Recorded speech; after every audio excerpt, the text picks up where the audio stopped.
don't incriminate yourself. Yeah. You sure this is on? Yeah, it's good to go. Got the green light. You're good. Yeah. Welcome back to the Hairy Knuckle Podcast. This is episode 5. Damn, we got to the 5. We are in the top 1% of all podcasts. Wow. It's incredible.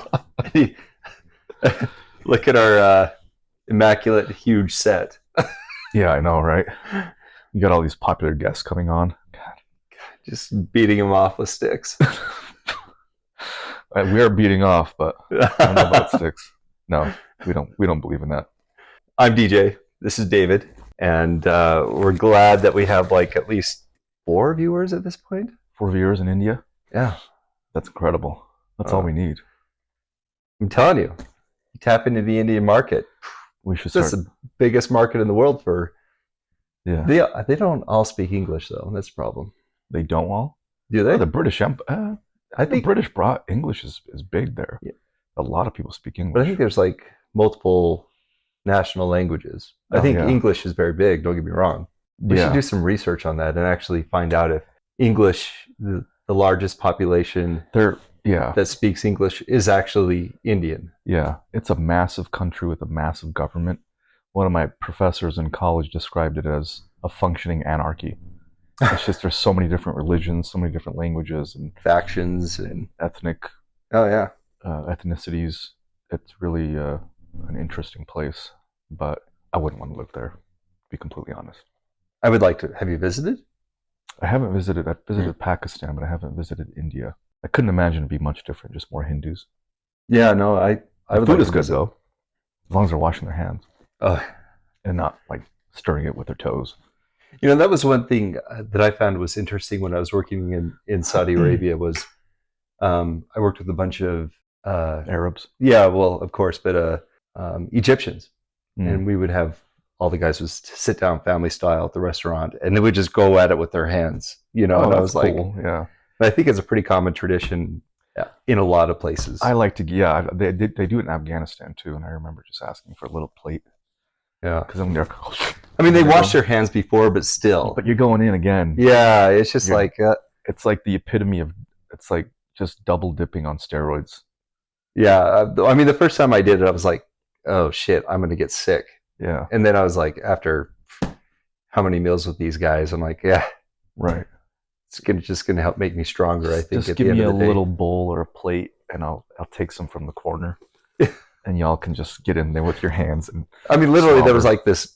one of the restaurants we went to, there was this big platter of a giant fish. I don't know what type of fish it was. Yeah. It's good, but it was just like, there's no way, like this fish, you know how fish is, it kind of like... Do I know how fish is? Well, you know how like it breaks apart easily. It's not like steak, you know what I mean? Oh, really? I didn't know that, DJ. Yeah. Just flip me off on the podcast. I did. Of course I did. A children-friendly Hairy Knuckle podcast. No, this is not for children. By no means. Well, I mean... You actually, when you upload to... Do you know this when you upload to YouTube? What? They have an option. Is this made for children?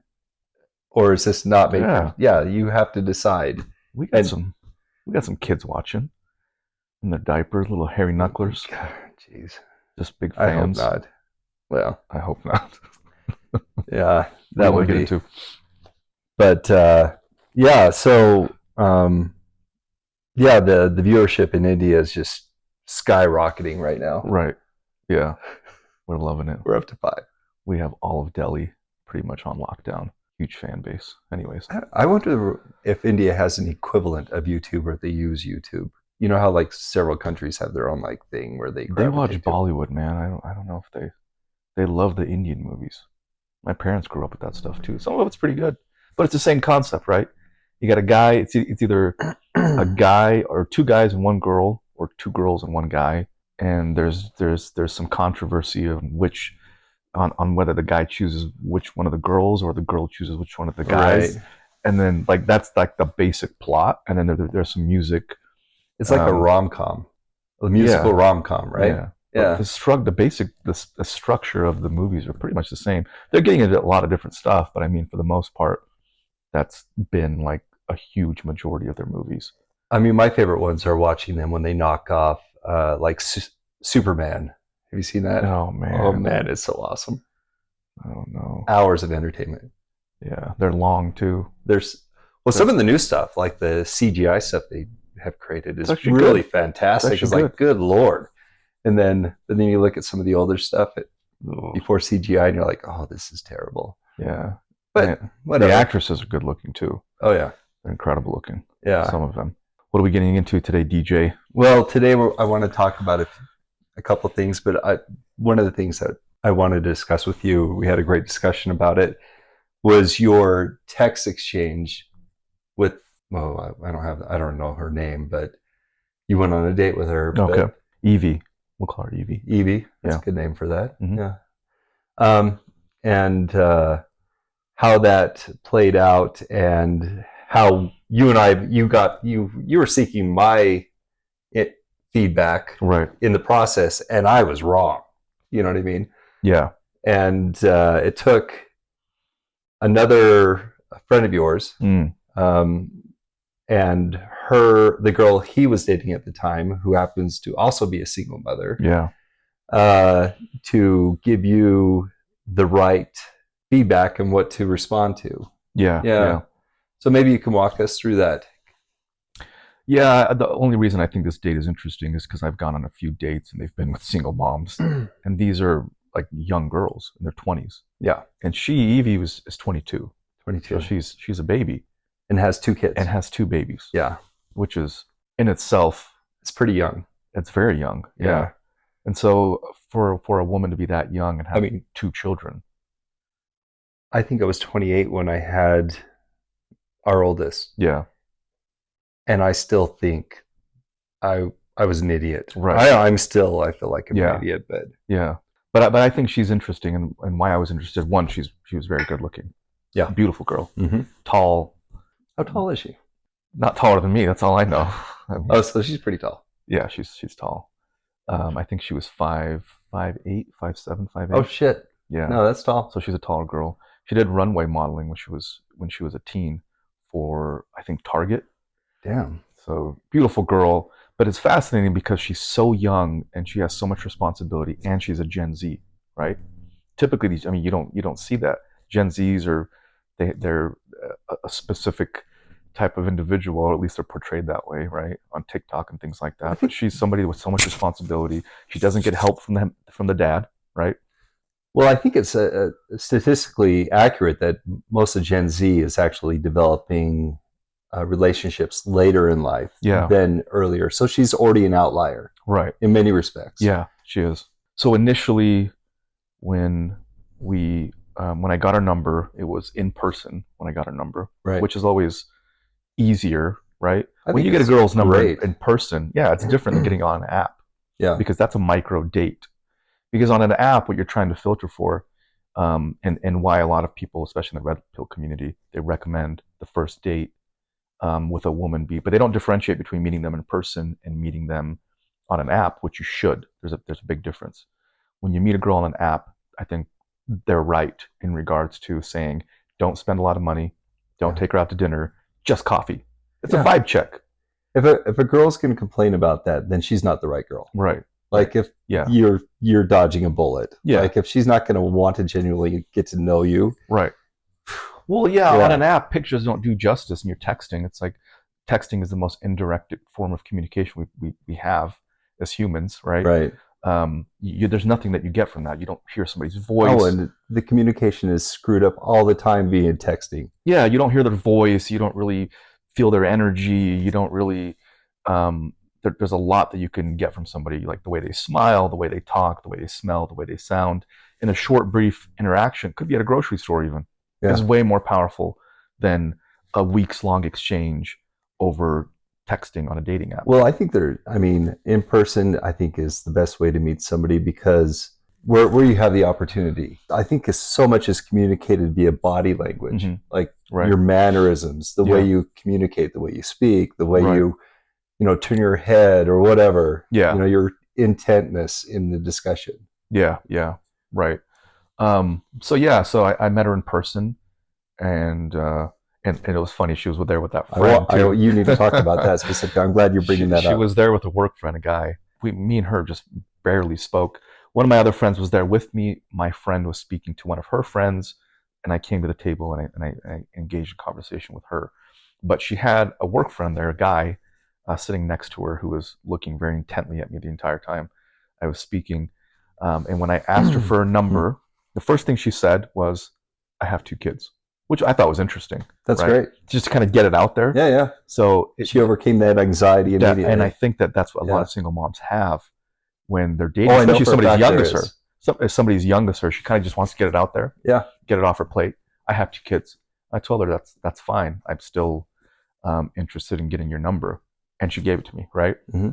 And as we were leaving, I kind of gave her a little hug, and I extended my hand to shake the guy's hand, right? Her friend's hand. And the guy just looked at me like this and didn't shake my hand. Which is incredible. It's an incredible gesture. Yeah, yeah. It's funny because I brought it up on our first date, but I'll talk about that in a second. Which I thought was fascinating when I was like, oh man, this guy's obviously in love with her. And he is in the friend zone, like that's like a motherfucker. He's in friend zone. And he was repelled the fact that I asked for a number. She was a little bit entertained and gave it to me. I wonder. So, I mean, can we stop there for a minute? So guys getting into the friend zone, I think a lot of guys are terrible about expressing their real intent with a girl they're interested in. Right. And he probably put himself there and not her. If a girl's putting you there, then you just walk away. You're just like, it's like, I'm not going to waste my time or money with this one. Right. Just move on with your life. But this guy, for one reason or another, is choosing to like double down on this. And I couldn't do that personally. I was just like, I'm out. And that's for guys out there. I think as a man, you should never put yourself in that situation where you're a fan of another woman. God, no. Yeah, that's terrible. I think if you're going to that's torture to the person too. Yeah. I mean, I think I've done that. We've all done that, right? We've all done that when we were younger. But I remember, I think I've done that in high school, and I was like, it took me like a few weeks to realize this is stupid. Yeah. And I'm like, I'm going to move on. I've done it before too. Yeah. When we were younger, not to that extent where I'm completely jealous and I'm. I would always be cordial and shake somebody's hand. You know what I mean? Oh yeah, that was very very telling. But yeah, as men, I think that if you're interested in a woman and she is not reciprocating that interest, you move on or keep it very very superficial. Yeah. And I can guarantee you, he was paying for her drinks that night. He was probably paid for her dinner. Maybe gave her a ride. So it's all the benefit. Like you're giving her all the benefit without you getting anything in return as far as reciprocating any kind of emotion or affection or anything like that. So it's a bad situation to be in as a man. It's a very frustrating situation to be in as a man. Yeah. But so he also did that to himself to some extent. Yeah. Like society wants you to do that, right? It's set up. The narrative is set up that way. Like look at Instagram. When you follow a swimsuit model or some woman that just exposes herself with half nude pictures, what are you? You're following her. She doesn't care about you. She's not gonna give in to your DMs. She's not gonna go out with you. She doesn't even know you exist. You could die tomorrow. She wouldn't care, right? Mm-hmm. But here you are liking her photos, being a fanboy, and it's essentially just you're being a more betatized version, a digital betatized version of that man that was there that night that refused to shake my hand. Because I got the girl's number that he's secretly in love with or infatuated with. So it's just another form of it, right? Yeah, I agree. So he was doing what the narrative tells him to do, and I don't think he sees what he's doing. You think a lot of that narrative is like, well, obviously because of social media and such, right? Do you think it's also a little bit of an extension of the #MeToo movement? I think it's all interrelated. Yeah. But the other thing we need to think about is, does that work? Does that the thing that stance that he's getting, does that work in actually getting females? Not at all. It doesn't. No, women don't like that. That's what's fascinating. I don't. No. It doesn't work. Because you're indecisive. You're acting like a friend. You're acting like a girlfriend. I'd love to hear a story or some sort of story of somebody being in that position where it actually worked. I don't think it ever does. I think it's far and few. I don't think it happens as often, and I don't think women are really that. They don't respect that man. I don't think so. No, they're friends. They're not. But the lovers, and the man never thinks that they're friends. In his mind, it's never friendship. No, because he's being the nice guy. Yeah, and in a way, it's a little bit manipulative on the part of the woman, right? Because I think she knows that she would never want to be with this person, but still entertains. Because she's getting free drinks and she's still getting attention. Yeah, and they say that women. Well, I don't think that she's like. I don't think this intentionally girl, like trying to manipulate him. Subconsciously, maybe, yeah. She's like, oh yeah, I've got. Was he a good looking dude, or was he just like? I mean, I don't know what the type of guys that she's into, but no, he seemed like, somebody that doesn't really take care of himself. Oh, okay. He wasn't dressed very well. Yeah.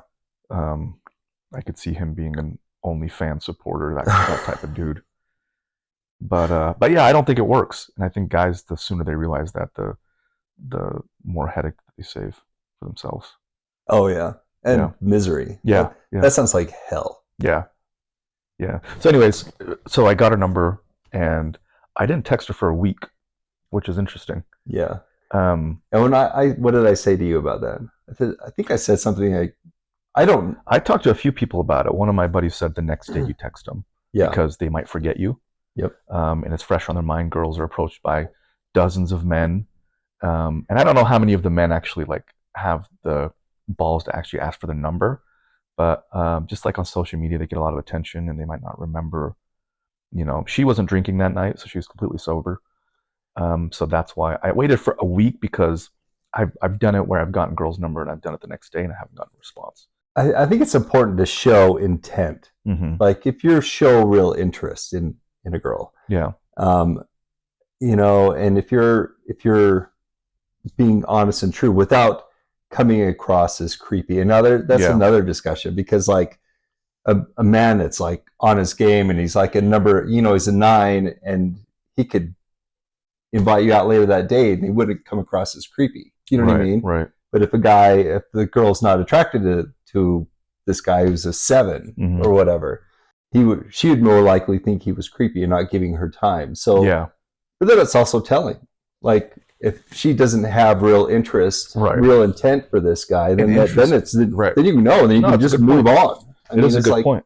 A win-win. Yeah, I see some of these morons on YouTube, like how to get a girl's number, right? I think that's stupid. It's stupid, because that is, I'd say, getting a girl's number is the easy part. Oh, but having her respond.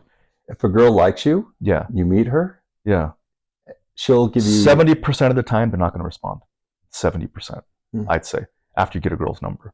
Wow. Or if they do, it'll just be a few text messages. Yeah, but then once you ask them out. But that just means they're not into you. Yeah. But that's a win for you. You can move on. But closing the deal and actually getting the number, engaging in conversation, and then getting them to get ready, put on makeup, clear their schedule, and go out with you that night, that's the hard part.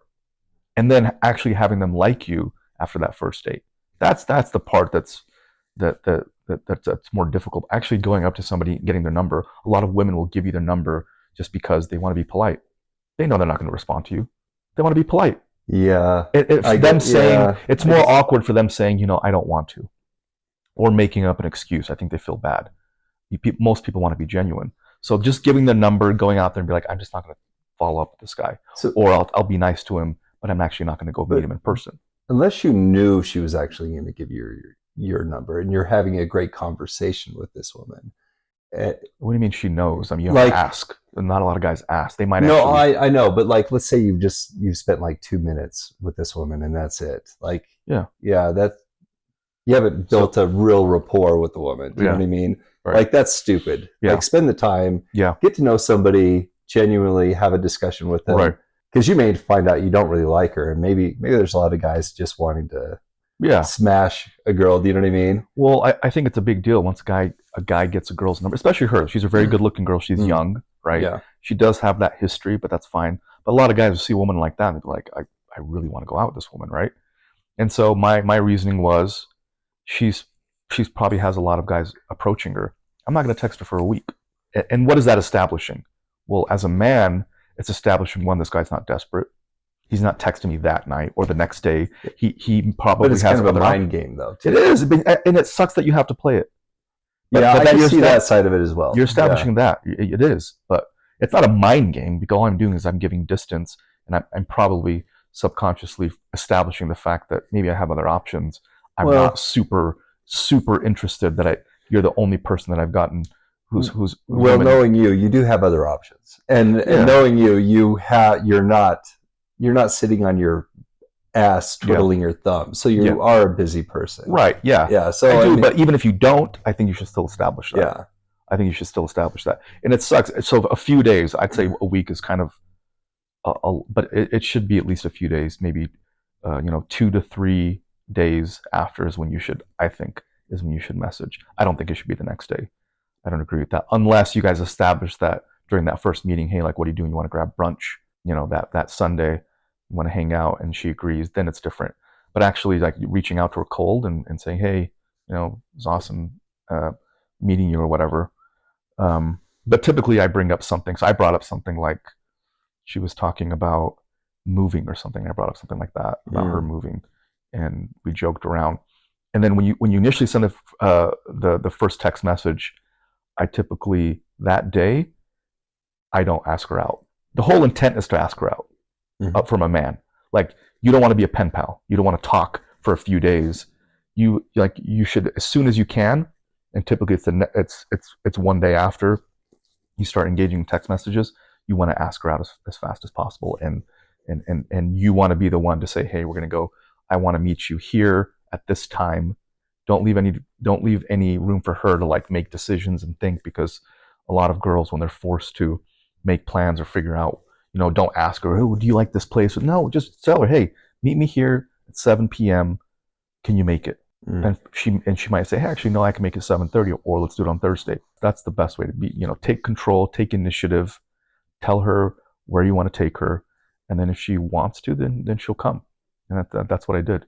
And before, so I guess we can talk about that. Before that the day of that we were supposed to. Oh yeah. The day of. Yeah, the day of. Yeah, actually, the day of. She sent me a text message saying, "Hey, so I might not be able to make it tonight. I had some stuff come up with my kids, but let me know if you want to reschedule." Smiley face. Okay, that wasn't. I mean, it was open ended, but it was pretty. Yeah, I had some stuff. Let's see. So I might not be able to make it. Might. Oh, that was it. Yeah. That. So I might not be able to make it. Which was in itself, it's that's confusing. Yeah, and I thought, right. So well, let me know whether or not you can. Yeah, let's be exact about this. So I thought, it's over, right? It's 2 hours. What was it, like 2 hours before we need to go? Yeah. I remember talking to you. I'm like, hey, it's over. I'm just not going to ever respond to her again. Yeah. This is like, you don't do that to somebody the day of. Like, I cleared my schedule. I was kind of behind you on that, wasn't I? And then you were. And then, but then I said. We were talking about it back and forth, and then I thought, well, that's confusing that she said might. And then we were talking about that generation. Yeah, is so ridiculous. Why can't you just be exact and say, I can't do it, or I might not be able to do it. I'll know in like 20 minutes. Well, the principle you and I were following, which both you and I believe, is if a woman genuinely wants to see you, she will make it happen. Yeah, she's always going to have her phone on her. Her schedule is going to be more precise in what she says. She's going to be. She'll make it. Yeah. She will make it. She will find a babysitter for kids, whether she has to like hang her kids by a coat hanger, and then but she'll make it, right? But then we had a conversation with one of my other friends, Esteban. We had a conversation with him who's dating a single mom. Yeah, and I talked to him about it, and I was kind of like, he's the other guy that was there that night when I got her number, right? So I called him. He happened to be in the car with the single mom that he's dating. And didn't tell me that she was sitting next to him. So I was telling him about what just happened, and I was laughing. I'm like, yeah, that's what she did. And the girl that he was with suddenly interjected and was like, David, you need to be. It's different with single moms, is what she started with. And I'm like, how so? It's different with single moms. She's like, I don't think that principle, that the fact that she canceled 2 hours before and she's bringing up her kids, she's one, as a single mom, she's probably terrified that she's coming out, right? She probably hasn't been out for a very long time. She's a single mom. She's very conscious of the fact that she is. And maybe she wants to establish the fact that, her kids come first and see how you respond. Are you nurturing? Are you supportive? Like, you need to establish with her that this is something that you can understand, that she's a mom first, that this is something that's come up.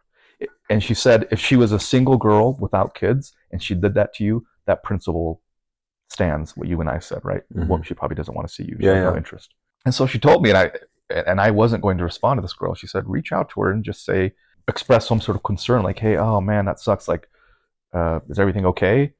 Anything I can do, type thing. And I wrote something to that regard. And she responded, oh, hey, actually, yeah, I can make it 8:30. We were supposed to meet at 7. She's like, I can make it 8:30. I can get a sitter by then. Is that okay? I said, yeah. And we met up.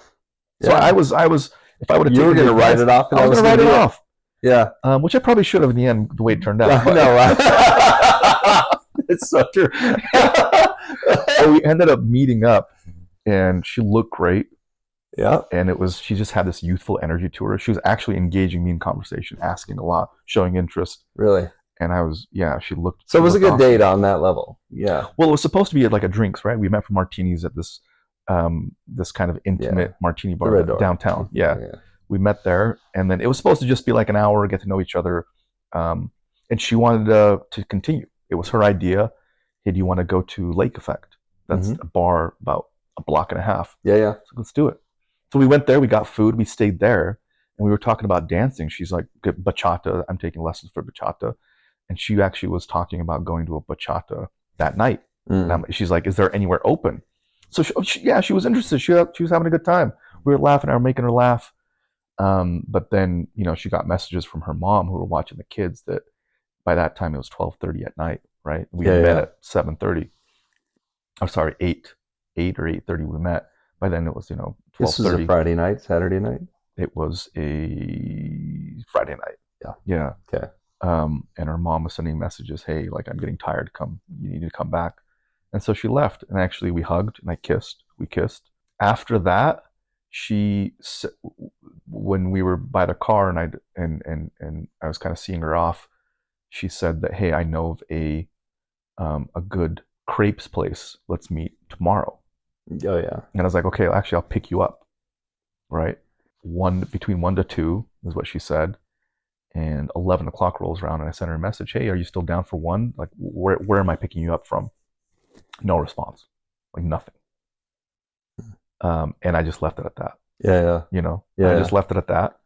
And up until this week, right? Up until this week, I think like a week later, and I think you and I were talking about it. Yeah. Like, why don't you ask her what happened? And I said that. And I'm like, hey, just reach out to her and tell her what we're working on. Yeah. You know what I mean? And I was like, hey, we have a podcast, and I think I talked about it on our initial date, but I'm kind of interested on what happened.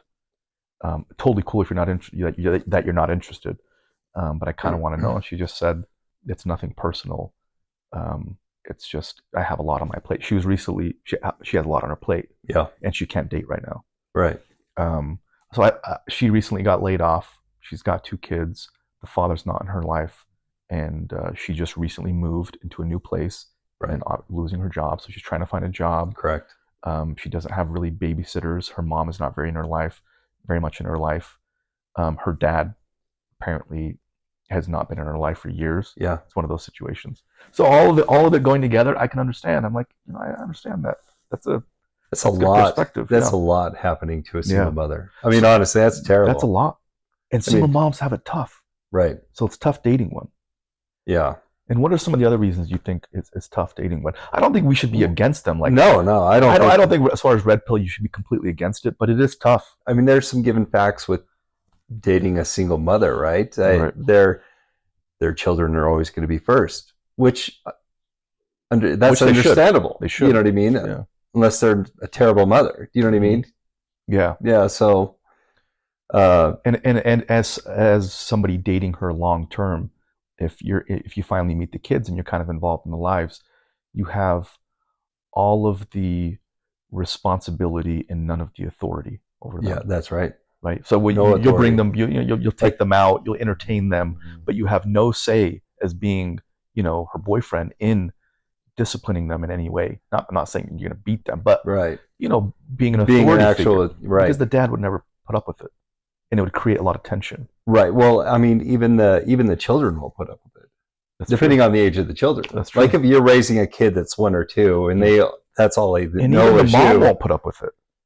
There's a lot of moms. Yeah, but you're right. Yeah. But don't it depends if you actually adopt the child, and the child's actually your child at some point. I'm not suggesting you do that, but there's a lot of things you need to evaluate if you're going to date a single mother. Yeah. Or a single father, I guess. Yeah. You know what I mean? It's like it doesn't go one way or the other. It's mutual. It is mutual. Single dads, then women have to deal with the other woman, which I've seen that with my sister, and it isn't always pretty. And you're going to have the same pitfalls on both sides. Yeah. Yeah. Or the same, I wouldn't say pitfalls, but hurdles. Yeah. Yeah. So I think the big thing is if you choose to be somebody, you choose to have kids, I think those two should do everything in their power to be together. I agree. And to stay with because of the kids, and have a cohesive family that's long term. There's a lot of things that are to the benefit. Yeah.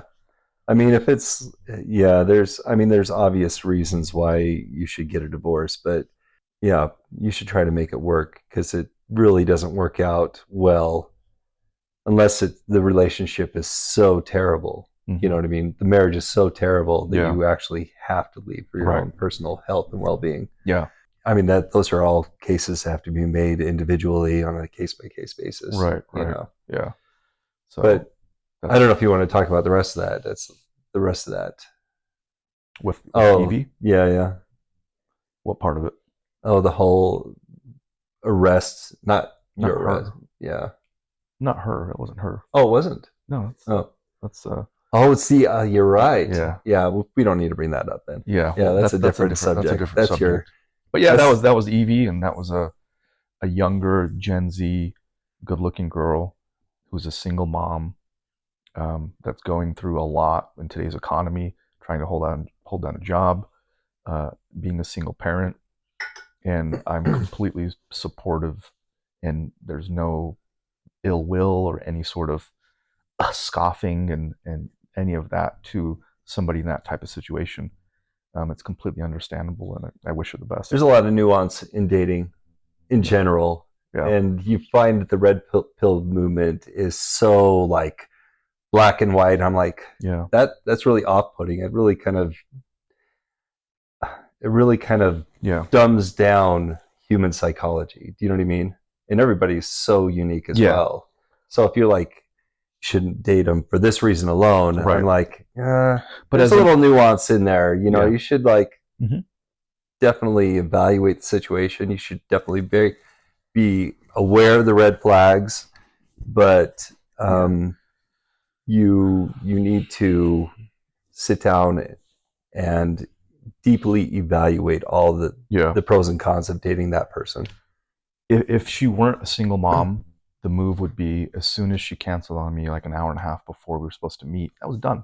Don't respond. That's true. You do not respond, because I think there's very, very few things that could happen in that span of time that's actually true, where somebody couldn't meet you.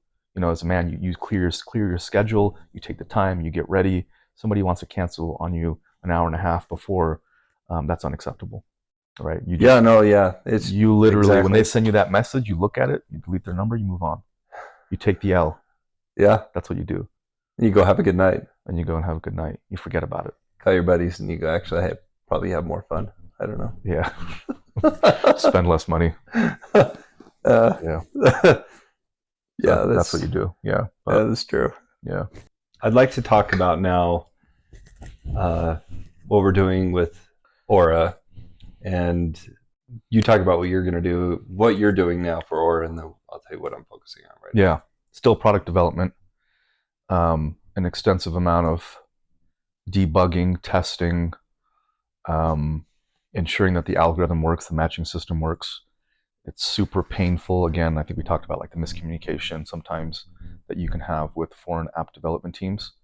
They're cheaper, but it's going to require quite a bit of back and forth. And I think you recognize that with. Oh yeah, I've been on those calls. Yeah. And even doing something simple like maybe editing the podcast. Yeah. But when you're editing like a product as complex as an app, and an app that's different than anything that's on the market, it can be. I mean, it's also challenging. We have some people that are based here in the U.S. that are helping us, and it's just like, yeah. I've seen the struggles. Yeah. So, yeah, exactly. Yeah, it's not. It's also nuanced, just like dating. Yeah, it is. Yeah, it is, and that difficulty. If it were a swipe-based app, it's a lot easier for foreign app development teams to know what you're doing. You just say, hey, look at this. But for those of you that don't know, we're developing an app that's not swipe-based. It's an entirely different matching system. It uses research, evidence-based studies, psychology, evolutionary psychology, and we have an AI-based algorithm that learns more about you the more you use the app. So it learns as you go through your dating journey, and it's not based on looks entirely, and you're not objectifying people. It's mostly based on those sorts of compatibility metrics that we've put together, and it sets you up, if you're on the free version, with one person a day, or you have the chance to get one match a day. Yeah. We do have something that we called. What was the term that we came up with that we wanted to call the? It's written down. Yeah, I don't. We remember. Named it something, and I was like, oh, we should trademark this. But yeah, so we have this. We have how the app works is there are 4 short values-based questions, because people with similar values tend to do very well in long-term relationships. And Alexa, turn all lights warm. Okay. So you take this short values quiz once a day. It takes maybe 15 seconds. And then we pair you with somebody that's very similar with regard to compatibility. And we take dozens. It's beyond compatibility. The likeliness of increased long-term relationship success. We're not just, it's not about short-term connection. We're talking about real emotional bonding and long-term relationships that have deep meaning. Yeah, exactly. And we take some of the metrics, compatibility. I mean, that's what we're shooting for. Yeah, some of the compatibility metrics that we're looking at are things like looks. Looks are very important. Age, income, education, whether you have children or not. All of these different things, like height differences between men and women, or income differences, disparities. Like, do we want to hook up a man, that makes $40,000 a year with a woman that makes $160,000 a year? Well, the research and evidence says, that's probably not going to work out for the best. And so you'll never encounter these vast differences where the research says that, hey, the compatibility is not going to work out. Like, we're not going to hook up a woman that's 6'3" with a guy that's 5'2". 5'3". It's just not going to happen. So just because the research says that you might encounter it, but I mean, nothing with that kind of type of disparity. Yeah. The algorithm always looks to match people together. So you're not wasting your time swiping. It's an entirely different culture. It's an entirely different system. And we think that's something that's going to work and something that's going to be big and take off. So that's an entirely different mindset and approach to real intent in dating. Yeah, but because it's so different, the app development, we thought it was going to be like 3, 4, or 5 months. Yeah, we thought we were going to be done by now. Yeah, but it's a learning process. It's a learning process for the app development team, and the communication and language barrier sometimes gets in the way. But it's a lot of me kind of just getting in there and downloading every build and going through it with an open eye to what all the bugs and issues are. So. Yeah, and the thing I am working on is the social media marketing side of things, and also giving pitches on that. Did you see the one I sent you this week in New York? Giving a pitch over there? I have, yeah. We should talk offline if we want to do that. But New York would be fun. But we want to see DJ actually giving these pitches. Yeah. I don't want to hear him talking about it. Hey, I want to have clips. on our podcast of him pitching.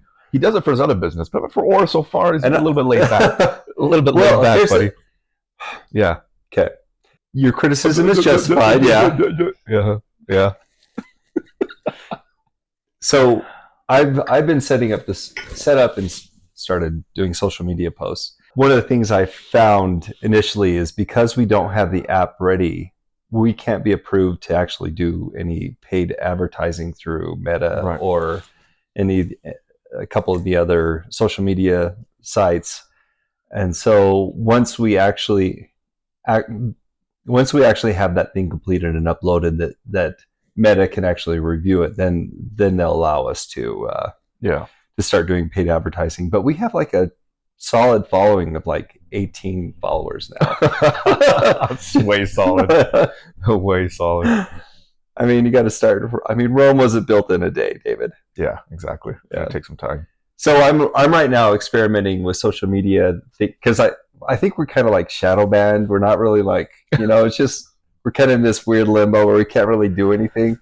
And so I'm just experimenting with like posting funny shit, and like I'm like, I don't want to post anything controversial because I don't think we want to go there with Orra, clearly. Not yet. But maybe that's what we want to do. I don't know. So right now I'm like just repurposing memes and like doing other stuff and and seeing what sticks. Your part's going to get much more heavy once it's released. Oh, hell yeah. Yeah. It's going to be awful. And so I've actually talked to my digital marketing for Sawtooth, my digital marketing company, about that, and they're interested in doing that work for us too. Yeah. So and they have the analytics and they've the history of doing that, and so if you're ever going to start a business with somebody that a friend or a family member, which for the most part we don't recommend, they can be quite messy. I think we have a pretty good dynamic. Oh yeah, we're shitty with each other. Yeah. A pretty good dynamic. We both have our other companies as well, so I think we understand the whole process. And sometimes you might start a business with somebody that doesn't quite understand fully. They've never been in the entrepreneurial space, and it can be an eye opener, and it can be a big sore spot in the friendship. But so far we're navigating it well. It doesn't mean we don't have problems. Clearly we do. It's best navigated when you have different strengths, right? So I'm doing product development, and I hate product development. Yeah, having done it. Right, product development's fucking terrible. Yeah, so when creating and designing the product, and then he's obviously going to be involved in more business development and marketing, things like that. So it's good that you have different spheres of influence in the business. That's super, because if you're both just non-experts and neither of you have a specific skill, it's going to be. I mean, you have a learning curve. It doesn't mean you can't do it, but you have to learn really quick. And you're still learning. I'm still learning. We'll start. Once we enter the product development or exit. I mean, I think we're always going to be in the product development stage. There's going to be something that's going to be needed to be improved. In 7 months, 3 months, 2 weeks after we launch it, we're going to find out, oh shit. Ernest Hemingway said that the first draft of everything is shit. Yeah. And that's completely true. And ours is, I don't know if it's going to be shit, but it's going to be shit compared to what it eventually will become. In like a year or two. Yeah. So there's going to be some understanding what you guys all like, but I think we're ready for a shift in the culture of dating. And I think this is what our project is. We want to be part of that shift. Pendulum is swinging the other way. People are no longer interested in just hooking up. They want more deep, meaningful connections. And they don't want the other garbage dating websites. And I'm sorry, I'm going to call them garbage. We're just going to say that. That's how we talk here on the Hairy Knuckle Podcast. Like Match.com and things like that, right? Like that more in tune with older people, but essentially it's the same concept. We want to do away with swipe-based apps. And I think, and we were talking about this last time, if you were to get like it's like a perfect matchmaker. If you were to get the biggest pornographers in the world together, and they were tasked with creating a digital system to get people together for relationships, that's their intention. they would create Tinder. They would create swipe-based apps. Didn't the biggest pornographers create Tinder? I'm kidding. I don't think so, but kidding. Who knows? But I mean, that's the system that they would go by. Just pictures that people, because if you look at pornography, right, it's novelty over and over again, short, bite-sized of just whatever you want that you're quickly reviewing and going through, right? Just something like that. And that's typical. That's kind of the same concept in Tinder. It's you're looking at somebody's picture and you're like, would I sleep with this person or not? And then you're going on to the next. It's a hot or not. Yeah. And that system is that mentality that I think we're shifting from. Yeah. People have had enough one night stands, and they've realized that, dating right now is really toxic. It's really hurtful. It's a waste of time. It's not good for the men or women. And then men and women both have their unique problems. Yeah. So we're trying to solve all of that. We want to create a system that is completely different, where we're focusing on that long-term connection, but we're not. You don't have to go through an essay of compatibility, right? I'm an Aries, you're an Aquarius, and I like swimming, you like swimming. We're gonna no. There's science out there, there's evidence out there on what makes two people click.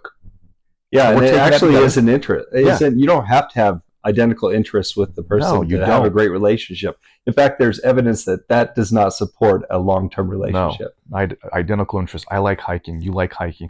Yeah, there'll be things that you guys will do together that you guys will like. You can both enjoy, but you should actually have your own interests that you can do on your own and still have a good time. There's no evidence. There's other things that have much more weight, right, on whether you guys will actually be in a lasting, compatible relationship, right? And those are the things we're focusing on, are those metrics, right?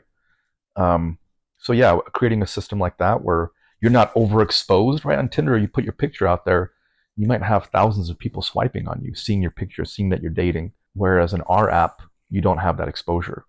You'll be exposed to one person a day that you will speak with and chat with before they actually see your photo, which is pretty interesting, right? Yeah. Once the AI detects engagement and conversation, so it's just not like you reaching out and not getting a response. Once it detects that chat room, 90s chat room type conversation, then the photo's the last thing that's revealed. Are we going to be able to allow people to talk? What do you mean? Voice notes in that? Yeah, there are voice notes. Right, yeah. That's huge. Well, I think we should add video at some point. Yeah, I think we will, but that comes down, later. I think that's kind of like the future, personally. After you've been matched. Yeah. Like, I think being able to, because we were talking about this earlier, feeling like the body language of how somebody talks, how they move. Anyway, video is different though, because I think a lot of people, they need to get ready. Yeah, no, I get it. I get it. I get it. When you go to a first date, what do? You get ready. And then for every video, chat that you have with somebody, there's going to be tons and tons of flakiness and cancellations where somebody isn't quite ready or something comes up, or I don't believe in that medium yet. I don't think for dating that's a good thing. Let's talk about Helixer. Yeah, Helixer. We just got through a huge hurdle that I've been working on with the IoT, the connectivity of the app. So the app connects to a device. In this right now, the product is a diffuser that it's connecting to. Is that Bluetooth? It connects via Wi-Fi. Oh, cool. So it connects to your router and then connects to the device. And we were having some issues with the app development team understanding what my engineering team is trying to convey. But we finally, they sent us a build where they were able to connect to the device. So we have a fully developed app. We're able to connect to the device. Now it's a matter of me ironing out some of the patent issues that I think I wanted your help on. And then production and manufacturing, which is a pain, and DJ knows that all too well, in finding a manufacturer. And I think we wanted to take a trip overseas to China and kind of source some companies out. Right. Yeah. So is that all you? Yeah. I think that's where we're at with Helixer. So it's you've been working on that for a long time. Very long time. Yeah. But it's a very complicated piece. It's not a simple. We've had some setbacks, but it's not a simple device. Yeah. We don't like products, you and I. I think we're both. Yeah, I started Sawtooth, and we're selling the product now, and it's just become too expensive to make it in Utah at this point. So now I'm vetting 2 manufacturers in China. Yeah. I thought I was so close to getting my final price, but now there's another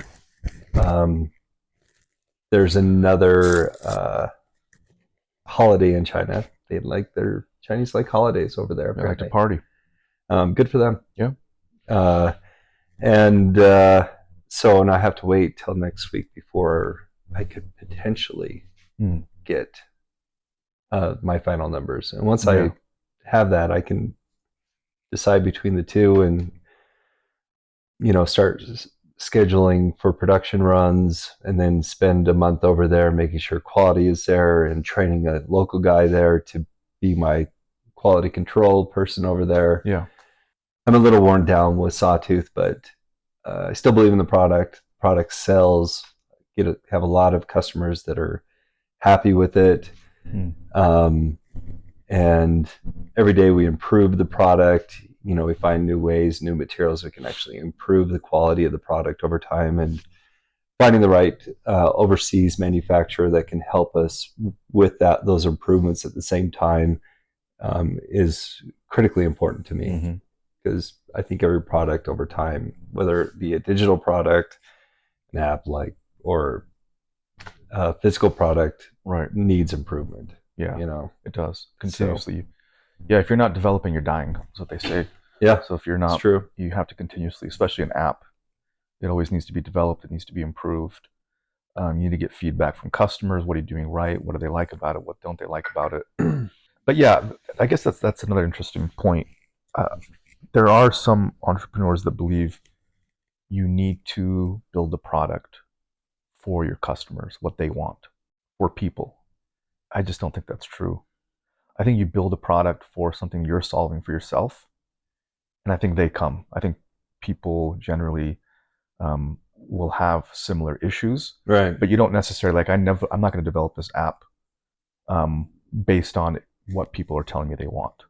Yeah, I think your MVP, minimum viable product, needs to satisfy your needs. And if you have a great customer who's like, it'd be great if this had this added functionality, and you can decide at that point if it is, you know what I mean? And in many cases, customers come back and they're like, it'd be great if you did this. I've added a couple things because of customers. Yeah. And I'm like, this is a better product now. Yeah. It wasn't like a big thing to add it. You know what I mean? I just went ahead and added it, and it's like, hell yeah. Yeah. Cool. Thank you. Right. So I agree with what you're saying. And I also see the benefits of listening. Yeah, definitely. They actually say you should listen to your customers. Right. I think what I mean is when you're initially building. Oh yeah. Your MVP, certainly. Is you build it the way you see it in your vision. And if your product ends up nobody's buying it, then you pivot. You make something else that customers want. Right. Yeah. Right. So there's a lot to it, and it's nuanced, and it's a pain. Learning process. It's tiring. Yeah. Yeah. I mean, I'm fucking tired. He's a tired man. Those are pretty good updates on our businesses. Yeah, it was. Yeah. Do you want to? What other segment do you want to focus on today? Well, I think that's enough. I mean, we could questions, comments. We'd love to hear. Yeah, actually, if you have hopefully this episode will give us our 6th Indian viewer. Yeah. Maybe one Pakistani in there. Please. That'd be great. Yeah. It's always good to throw in a Pakistani in it. Oh, they're always great. Yeah. That's great. Good to go. So, thanks for joining. Yeah. Thank you. All right.